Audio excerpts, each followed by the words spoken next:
Hello, my name is Sister Laura Coughlin, and I first became interested in religious life when I moved to the Tohono O'odham Indian Reservation, and I lived with two Dominican sisters there. My name is Sister Lindina. I come from a large family of 6 children from St. Albans, West Virginia, and I am a convert to Catholicism. I've always wanted to be of service to other people and to help them better themselves and to do for themselves what they can, and I could be the instrument to make that happen.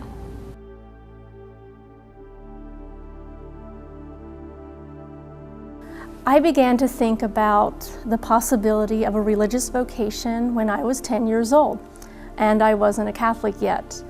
My neighbor was a very, very devout Catholic woman, and she asked me this question, what do you want to be when you grow up? And I said I wanted to be a missionary and a Sunday school teacher. And she says, well, you know, in our church we have sisters, and sisters teach, they nurse, they care for the poor, they pray, and they totally belong to God. And the idea really took root in my heart, even as a child, and it never left. It stayed with me, and I continued to think about it growing up, even as a teenager. I looked in the magazine, and they had hundreds of different opportunities for young people to plug in for a year of service. And so there was one that was not too far, still in the state of Arizona, but it was a couple of hours from where I lived, and on an Indian reservation, which I thought would really be kind of an interesting cultural experience. So I traveled down there and I met the sisters, and they were very open to me coming to live with them and work with them for a year. I felt a call to the Sisters of Charity in 1979, and I really felt a need to serve people and to serve a lot of people. And so I wanted to be with a group who had a sense of social justice and working with the poor and the needs of the time. And I felt the Sisters of Charity was the community for me to do that.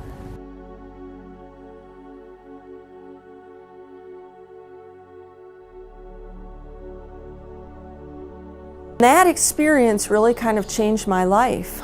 I found I was able to plug into religious life as it is really lived. It was a very unusual experience, I think, that is not easy to get normally. And so I lived with two sisters, and we prayed morning prayer together, and we went to Mass together. And one of the sisters and I did ministry together. We took care of 9 Indian villages, and we did sacramental preparation there, and we ran youth programs. We led communion services, we assisted the priest at Mass, and so I had this very excellent first-hand experience of what it would be like to be a sister.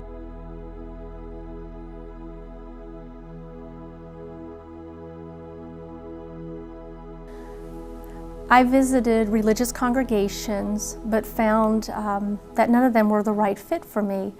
Eventually, I realized that I was trying too hard to find the right congregation, and that, simply put, I had to allow God to direct me to do whatever His will was, to be married, to be single, or to enter religious life.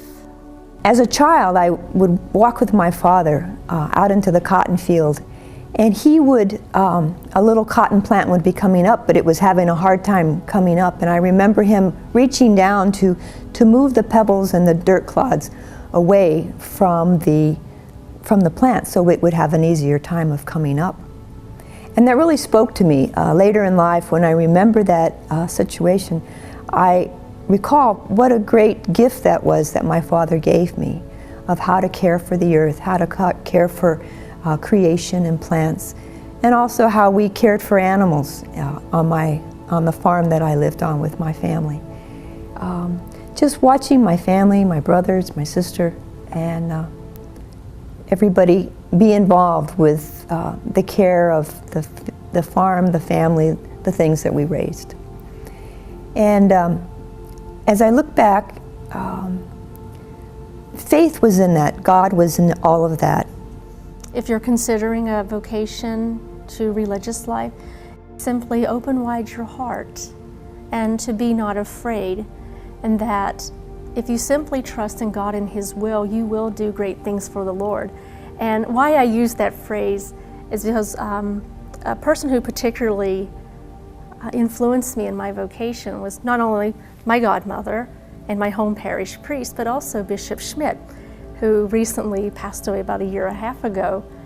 And that's what he would always tell us. He says, I know you will do great things for the Lord.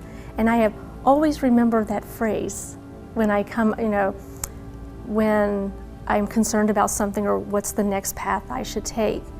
And so, be not afraid. Put yourself into God's hands. Don't worry about the next thing. Just give it a try. Visit our mother house. Go to a come and see. Talk to a sister. But most importantly, just go with an open heart and just give it a try.